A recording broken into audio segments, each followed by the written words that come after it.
സഹോദരന്മാരെ, ഞാൻ ദൈവത്തിന്റെ മനസ്സിൽ ഓർമ്മിപ്പിച്ച് നിങ്ങളെ പ്രബോധിപ്പിക്കുന്നത്, നിങ്ങൾ ബുദ്ധിയുള്ള ആരാധനയായി നിങ്ങളുടെ ശരീരങ്ങളെ ജീവനും വിശുദ്ധിയും ദൈവത്തിന് പ്രസാദവുമുള്ള യാഗമായി സമർപ്പിപ്പീൻ.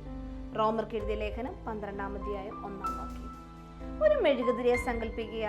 കത്താത്ത അവസ്ഥയിൽ അത് പൂർണ്ണമായിരിക്കും, പക്ഷേ ഉപയോഗശൂന്യവും അർത്ഥമില്ലാത്തതുമാണ്. കത്തുമ്പോൾ അതിന്റെ ഉദ്ദേശം നിറവേറുന്നു, പ്രകാശം പരത്തുന്നു, ചുറ്റുമുള്ള ഇരുട്ടിനെ മാറ്റിമറിക്കുന്നു. അതേസമയം സ്വയം ദഹിക്കുന്നു, അവസാനത്തോളം ത്യാഗപൂർവം ദഹിച്ചു തീരുന്നു. ഇത് തന്നെയാണ് ദൈവത്തിനായി സമർപ്പിച്ച ഒരു ജീവിതത്തിന്റെ സാരാംശം. നമ്മുടെ സ്വാർത്ഥ ആഗ്രഹങ്ങൾ, ആശ്വാസങ്ങൾ, അഭിലാഷങ്ങൾ എല്ലാം ദൈവത്തിന്റെ ഉദ്ദേശത്തിനായി സമർപ്പിച്ചാൽ മാത്രമേ നാം ശരിക്കും അതിന്റെ അർത്ഥവത്തായ ജീവിതം നയിക്കൂ. ദൈവം നിങ്ങളിൽ നിന്ന് ഭാഗിക സമർപ്പണമല്ല, പൂർണ്ണ സമർപ്പണമാണ് പ്രതീക്ഷിക്കുന്നത്. അവിടുത്തെ വിളി കാത്തിരിക്കാനല്ല, അതിൽ പൂർണ്ണമായി ആശ്രയിച്ച് നടക്കാൻ തീരുമാനമെടുക്കുക. നിങ്ങളുടെ സമയം, കഴിവ്, ഊർജം എല്ലാം അവിടുത്തെ രാജ്യത്തിനായി ഉപയോഗിക്കുക.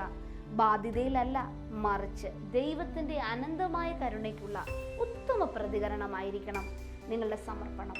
നിങ്ങൾ ഒരു മെഴുകുതിരി പോലെ ദൈവത്തിനായി കത്താൻ തയ്യാറാണോ? നിങ്ങളിലൂടെ ഈ ലോകം ദൈവത്തിന്റെ മഹത്വം കാണട്ടെ. ദൈവം നമ്മളെ അനുഗ്രഹിക്കട്ടെ.